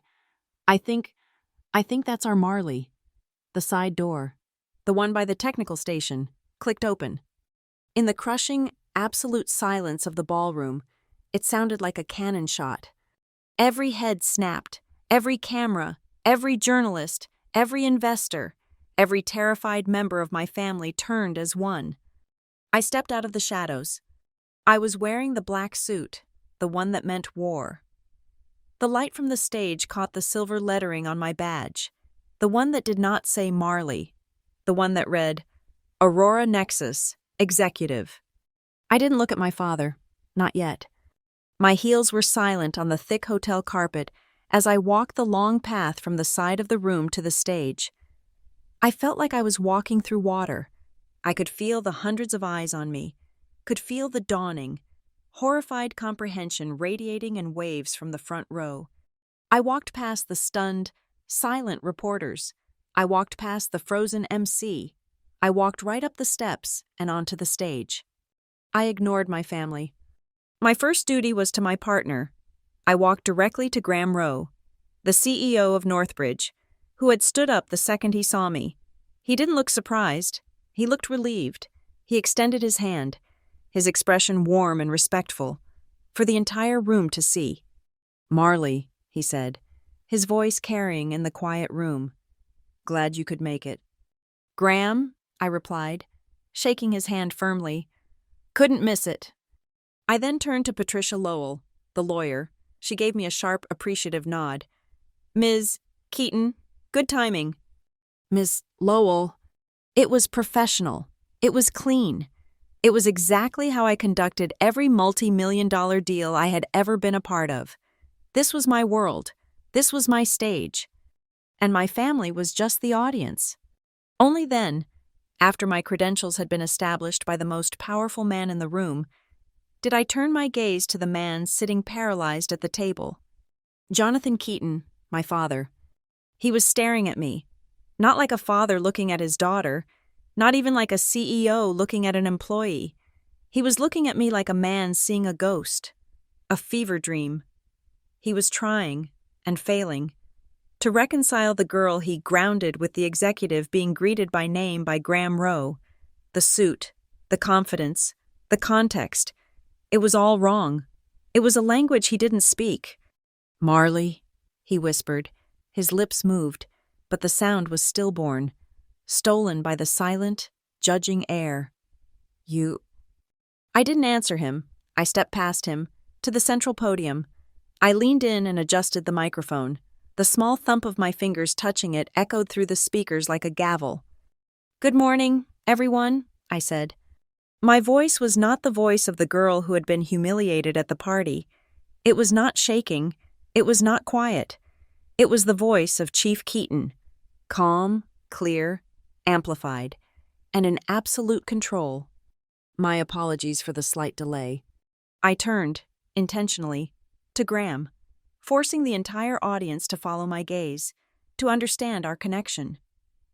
I had to complete a final penetration review of the integrated security system before signing off.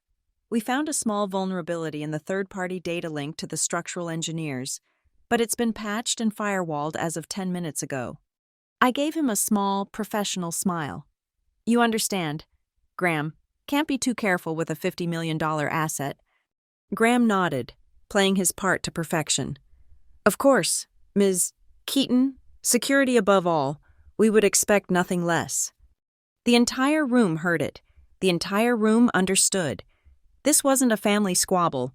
This wasn't a little ET girl.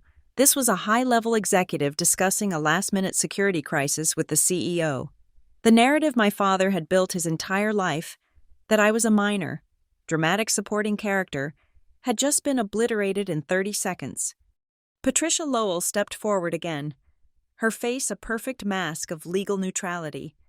"As I was stating," she announced, "this entire project is contingent on the proprietary platform provided by Aurora Nexus. They are the sole and exclusive provider. Therefore, the only individual with the authority, clearance, and technical expertise to execute this final addendum is the Chief Technology Officer, Ms. Marley Keaton." As she spoke the last word, the massive 30-foot banner behind her, the blue and white strategic partnership lie, flickered. My engineers, on my signal, hit the switch. The banner was replaced by a crisp, cold, white digital slide. At the top, the sleek silver logo of Aurora Nexus Technologies. And below it, in massive, black, undeniable letters, Aurora Nexus Technologies. Co-founder and Chief Technology Officer Marley E. Keaton. Beside the text was my official corporate headshot, It wasn't a candid from a family barbecue. It was me, in my office. Server lights blurred in the background. Looking directly into the camera, I looked nothing like my father's daughter. I looked like myself. The low murmur in the room exploded. It was the sound of 24 smartphones being unlocked at once. The sound of frantic typing. I saw the reporter from the business journal staring at the screen, his jaw open, then typing furiously. I saw guests who had been at my father's party pulling up LinkedIn, their faces going pale with shock. They were seeing it, the 5-year work history, the tech journal publications, the Women in STEM awards, the patents, the entire life I had built in the shadows, while I was living in their house as the ghost who pays the bills. Selena recovered first. She saw the PR nightmare. She saw the money, her house, her Audi, her entire future, dissolving in real time. She stood up from the front row and forced a laugh. It was a high-pitched, brittle, shattering sound, like a champagne flute breaking on a tile floor. "Well, my goodness," she trilled. Walking to the base of the stage, she was trying to play the part of the confused, loving mother. "Marley, darling, this is just, what a surprise." She looked up at me, her face a grotesque mask of manufactured pride. Why on earth didn't you tell us? That you were so successful?" The question hung in the air, a final pathetic attempt to paint me as the liar, to frame me as the secretive, untrustworthy one. I looked down at her, the woman who had, less than 72 hours ago, tried to get me to sign away my life's work over breakfast. I kept my voice cold. I kept it on the microphone, for every reporter and every investor to hear. You never asked, Selena. She flinched, as if I'd slapped her. You were too busy, I continued, my voice sharp and clear. Telling me my company was a little hobby, my father was too busy calling my work little ET stuff and fixing the printers for his friends. I turned my head, just slightly, to lock eyes with the frozen, gray-faced statue of my father. And just 3 nights ago, at his 60th birthday party, he publicly humiliated me.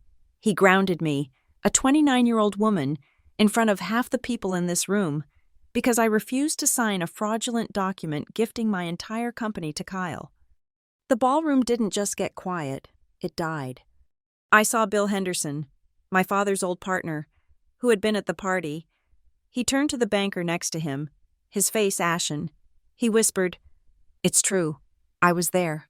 My God, I was there. He grounded her." The banker looked like he was going to be sick. The whisper, the rumor, the story that had been laughed off as a bizarre family spat suddenly crystallized into hard, verifiable fact. My father's tough love was now, in a room full of investors. Attempted fraud. Patricia Lowell, bless her professional heart, ignored the entire emotional collapse. She stepped forward and placed the final addendum, the single, critical sheet of paper, on the table directly in front of me.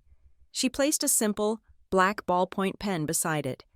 Every camera, every phone, every eye in the room zoomed in, on my hand, on the pen, on the signature line. This was the moment, the entire $50 million deal. My father's entire company, his entire legacy, rested on the tip of that pen. My father finally broke. It was like watching a dam shatter. He staggered forward, stumbling, half climbing onto the stage. His suit was rumpled. His face was a ruin. It was gray, papery, and slick with a sudden, terrified sweat. "Marley," he whispered. His voice was a dry, rasping thing. He was off mic. He wasn't a CEO. He wasn't a patriarch. He was just a terrified old man. "Marley, please," he begged, grabbing my arm. His hand was clumsy, desperate. "Please, you have to sign it. You have to." I looked down at his hand, his fingers digging into the sleeve of my black suit. "If you don't sign this," he choked out, his eyes wild and red-rimmed, "the company, everything, it's all leveraged against this deal. We'll lose the house. We'll lose..." I'll lose everything. We'll lose the house he had threatened to kick me out of less than a week ago. I looked him dead in the eye. 3 days ago, I said, my voice low but clear, in front of 40 people, you told me I was no longer your daughter if I didn't sign your papers. You screamed at me. You grounded me. I leaned in, my voice dropping to a whisper just for him, but my eyes were like ice.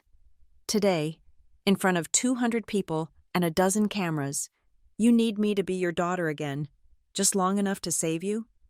It was a mistake, he gasped, his fingers tightening. A misunderstanding. I was angry. I didn't mean it. Selena, tell her, he pleaded, turning desperately to his wife. Selena, seeing her entire future in flames, scrambled onto the stage. The mask of the loving mother was gone. Her face was a venomous, twisted knot of pure panic and rage. Marley, stop this, she hissed, trying to grab the pen from the table. Stop being so impulsive and so dramatic. This is not about your hurt feelings. This is about the company. This is about the family. You have to put this aside and sign the paper. Now. Put what aside? Selena, I said, pulling my arm free from both of them. I stepped back to the microphone. Turning my back on their desperate, grasping hands, I faced the audience. I faced the cameras.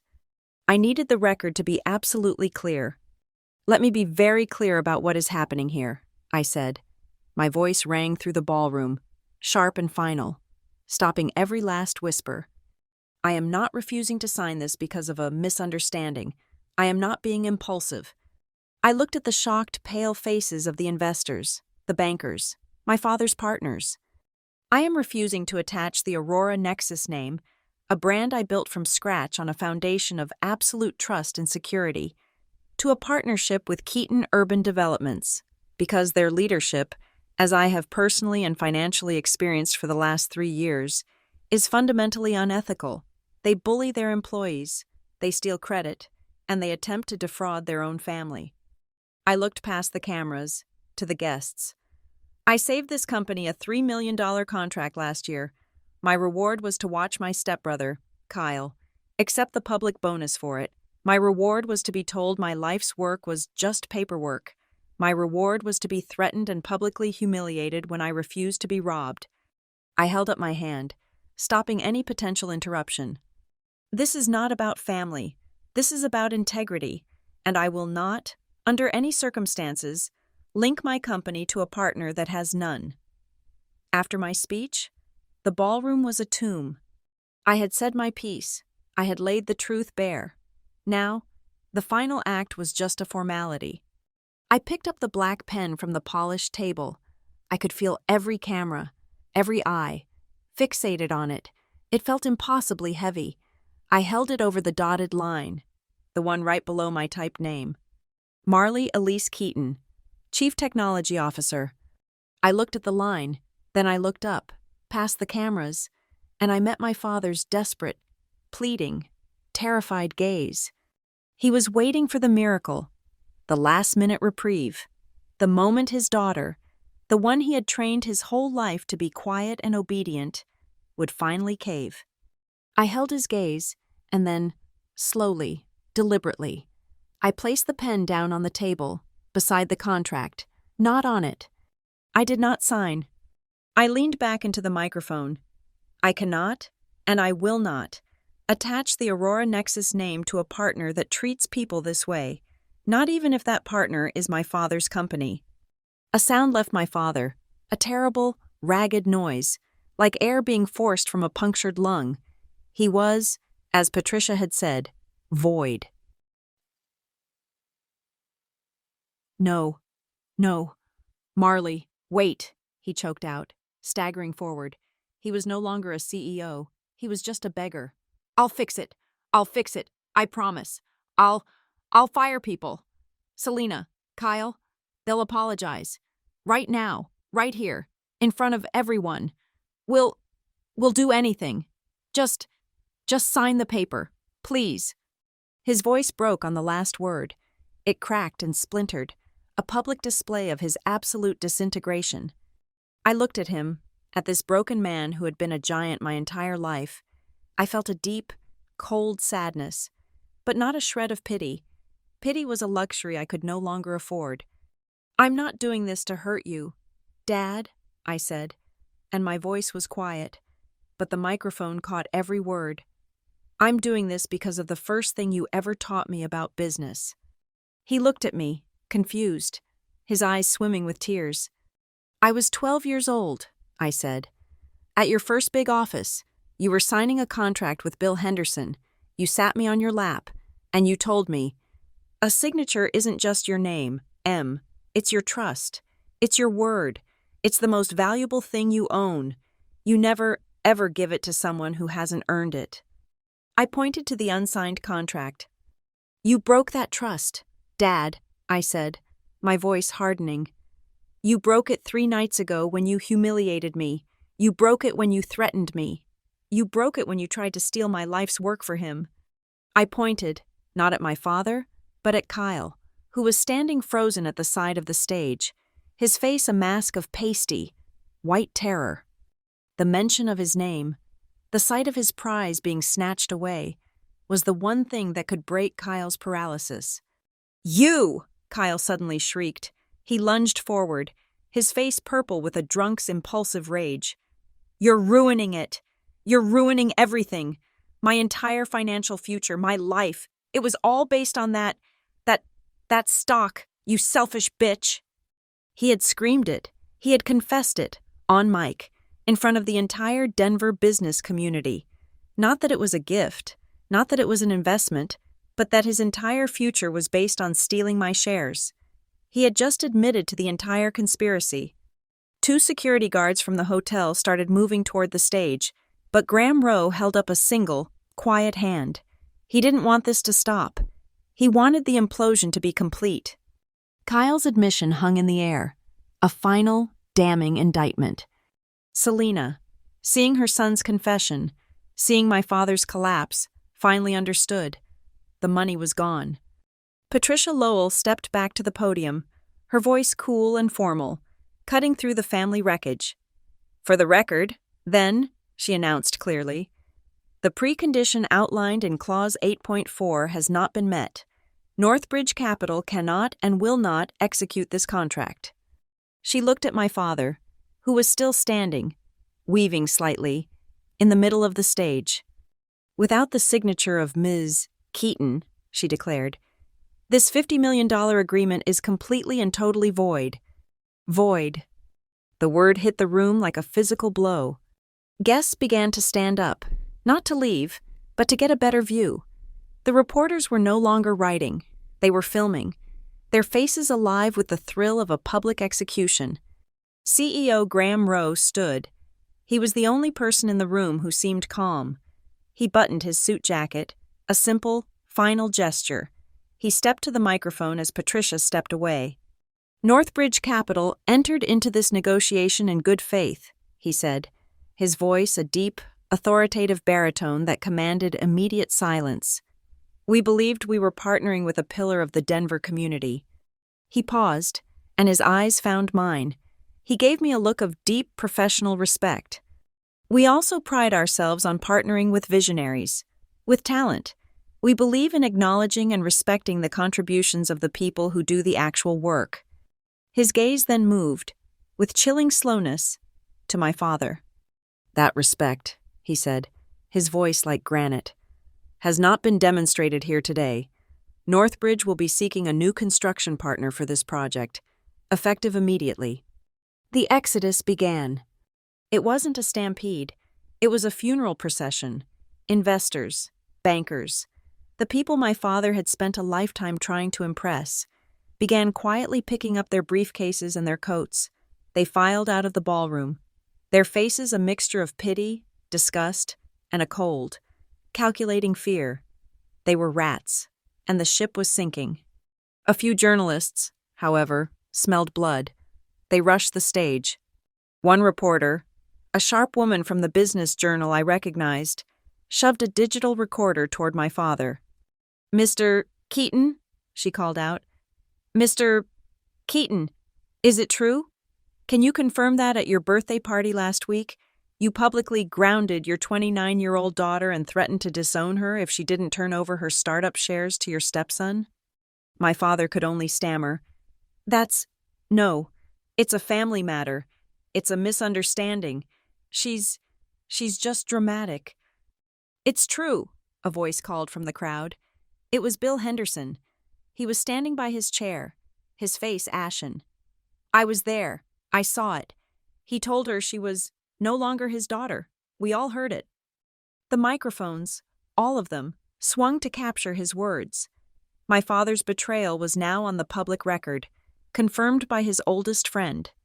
And that's when Selena broke. She saw the cameras, she saw the recorders, she saw her name, her reputation, her entire social standing being annihilated. She saw the life she had married for evaporate. And she did what she always did. She found someone else to blame. She turned on my father. You, she shrieked, her voice a raw, animal sound of pure panic. This is your fault. I told you you were being too hard on her. I told you to handle it, and you bullied her. You couldn't control your own daughter, and now you've ruined us. You've ruined me. She was confessing. She was admitting it all, trying to paint herself as the innocent victim of his arrogance, the partnership in crime, dissolved on a public stage. It was the final blow.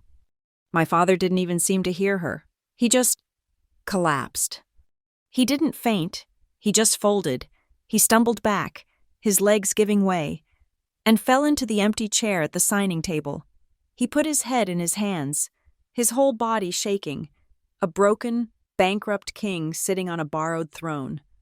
The flashes from the cameras were blinding, a strobe light of failure, capturing the exact moment the Keaton Empire died. I had seen enough.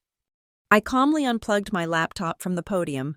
I gathered my presentation notes, which I had never even needed, and slid them into my leather briefcase. I walked over to Graham and Patricia, who were waiting for me by the steps. Graham, Patricia, I said, shaking their hands. Thank you for your professionalism. We'll be in touch about the new construction partner. I'm sure we can integrate them into the platform by end of quarter. We look forward to it.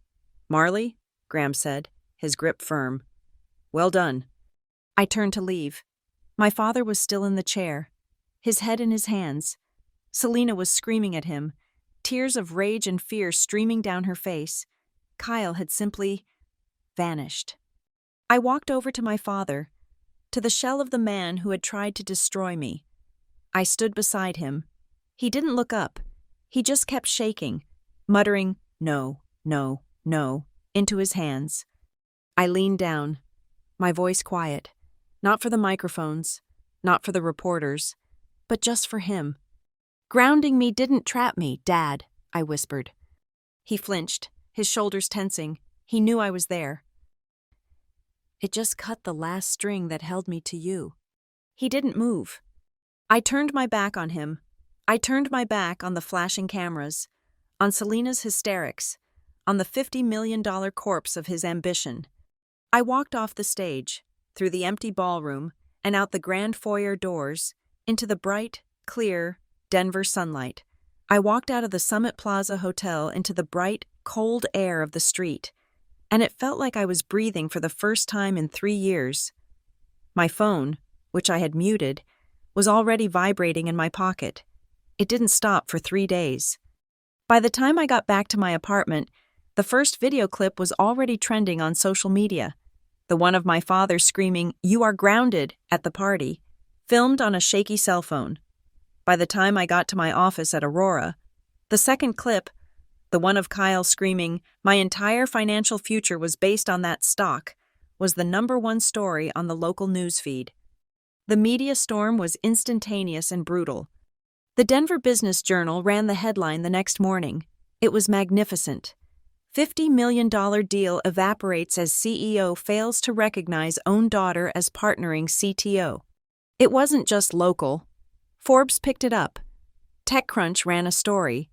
The grounded CTO became a meme. My father, who had spent 60 years building an image of ruthless, powerful competence, had become a national punchline in less than 24 hours. The fallout for Keaton Urban Developments was not a slow decline, it was a cliff dive. That $50 million deal, I learned, wasn't for growth. It was a desperate lifeline. My father had leveraged almost every asset the company had, betting everything on the Northbridge contract. The bank, the same one whose vice president had watched the entire implosion from the third row, called in their loans. The official term was a covenant breach. The real reason? Nobody trusts a man who is simultaneously a bully and a fool. 2 smaller contracts, one for a downtown condo complex and one for a municipal center, pulled out within the week. They cited concerns about leadership stability. The subcontractors who hadn't been paid in months started filing liens. The Keaton Urban Developments Board, the one my father had stacked with his old golfing buddies, held an emergency meeting. It turned out that even friends do not like losing all their money. Faced with total liquidation and a catastrophic loss of reputation, they did the only thing they could. They voted, unanimously, to oust him. Jonathan Keaton was forced to resign as CEO of the company he had built. He was escorted out of the office he had ruled for 30 years, the one where he had told me I was dramatic. And Selina? The queen of the reconstructed family? The woman who had sworn her undying loyalty to the man who gave her everything? Selina, it turned out, was many things, but she was not stupid. She knew how to read a balance sheet, and she knew a sinking ship when she was standing on the deck. 2 weeks after the signing, Amelia got a call from Selina's new, very expensive divorce lawyer. She was filing, and she was demanding the maximum. She wanted the house, which was now in foreclosure, the cars, which were leased, and half of his remaining assets, which were non-existent. My father, apparently, overheard her on the phone in the half-empty mansion, screaming at her lawyer about hidden assets and securing her future. He finally saw her for what she was, not a partner, but a parasite. The perfect family he had chosen over me had dissolved into a cloud of lawsuits and bitter recriminations. As for Kyle, the born leader, he was forced to do the one thing he had avoided his entire life: get a real job. He started floating his resume around the Denver finance world, but the clip of him screaming, "You selfish bitch," and admitting his entire career was based on theft had made him toxic. One firm, a friend of my father's, apparently offered him an interview out of pity.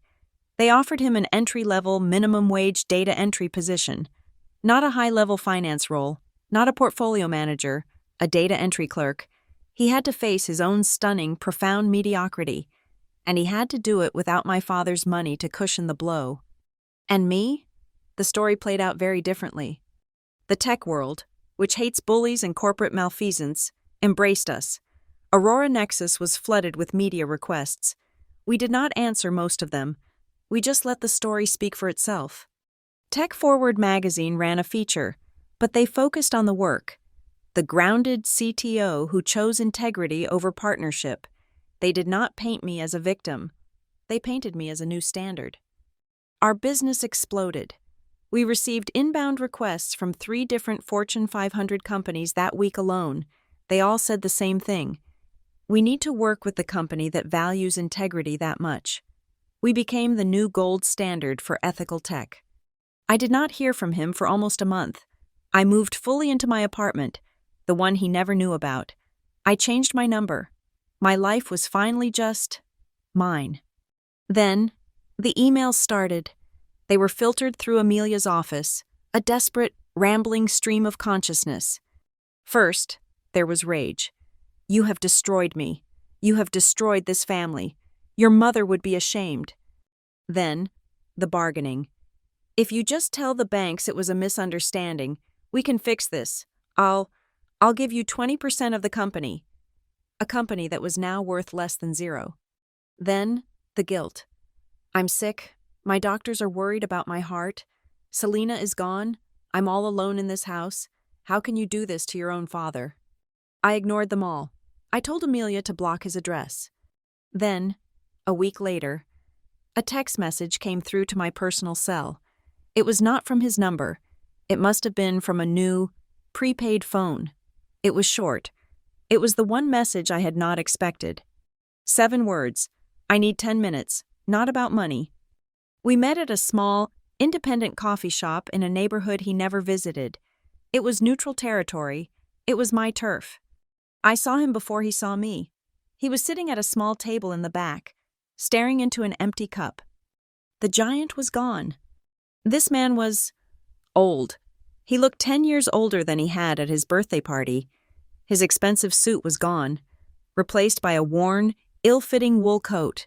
His face was gray and puffy. His eyes were bloodshot, and his hands, the hands that had slammed on tables and pointed in my face, were trembling slightly as they held his cup. I sat down opposite him. He flinched, startled. "Marley," he said. His voice was a rasp. "You have 10 minutes, I said. I did not smile. He looked at me, really looked at me, for what felt like the first time. He was looking at Chief Keaton, and he finally understood. He did not make excuses. He did not blame Selena. He did not blame Kyle. He just broke. "I lost it all," he whispered, looking down at the table. "The company, the house, her. She's gone. It's all gone." "That's what happens?" I said. "No," he said, and he looked up. His eyes were red, but they were, for the first time in his life, clear. "No, I lost it all before that. I lost it the day I started to believe my own bullshit. The day I started to believe that I was the brilliant one, and you were just the help." He let out a short, bitter laugh. I was so intimidated by you, even when you were a kid. You were so smart. You saw things I could not." He leaned forward, and his voice dropped. "You were always the smartest person in the room, Marley, always. And I was just a small, loud, terrified man who could not stand it. I was too small to admit it, so I had to make you small, too." It was the truth, the single, unvarnished, devastating truth I had waited my entire life to hear, and now that it was here, I felt nothing. It was just a fact. It no longer had any power over me. I listened. I did not argue. I did not comfort him. I let him sit in his own truth. "So what do you want, Dad?" I asked. I do not know," he said. To not be this. To not lose you completely. I have nothing. I have no one." I took a sip of my coffee. "If you want any kind of relationship with me," I said, my voice quiet but firm, "it is not going to be the old one. It will be a new one, and it will be on my terms." He just nodded, his eyes desperate. "Anything." Term 1. We never, ever talk about money. You will never ask me for $1. I will never offer one. Our finances are separate, forever. He nodded. "Okay." Term 2. You will never minimize what you did. You will never refer to this as a misunderstanding or a bad day. You will own what you did, and you will own the consequences. He swallowed, hard. "Okay." Term 3, I said, leaning in. The most important one. The moment you call me dramatic, emotional, ungrateful, or selfish. The second you try to make me small again, this is over, permanently. You will never hear from me again. Am I clear? This was the first time in his life he was not the one setting the terms. He was not the boss. He was not the patriarch. He was just a man who had burned every bridge he had ever had, and I was the only one left standing on the other side, deciding whether or not to throw him a rope. He looked at me for a long time. Then he gave a single, slow, defeated nod. "You're clear," he said. I finished my coffee and stood up. The 10 minutes were up. He stood up, too, fumbling, as if he expected a hug, as if one confession could erase 3 years of erasure and a lifetime of bullying. I did not offer one. Instead, I extended my hand. He looked at it, confused. "A new agreement, Dad," I said. "We're 2 adults. We'll start there." He hesitated. Then he took my hand. His grip was surprisingly weak. It was not a hug. It was not forgiveness. It was a contract. It was a new set of boundaries. I left him in the coffee shop and walked out onto the street. I did not look back. I walked down the block, toward the glass tower where my real life was. I could see the Aurora Nexus logo gleaming near the top, catching the afternoon sun. My phone buzzed in my pocket. It was not him. It was an email from Graham Rowe.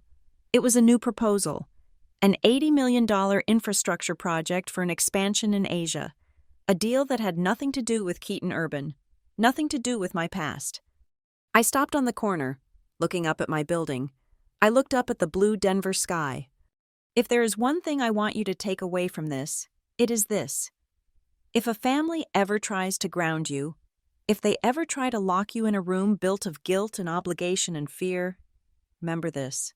Sometimes, the very door they slam shut behind you, the one they think is your prison, is actually the only thing that was ever powerful enough to push you out and into the life you were always meant to live.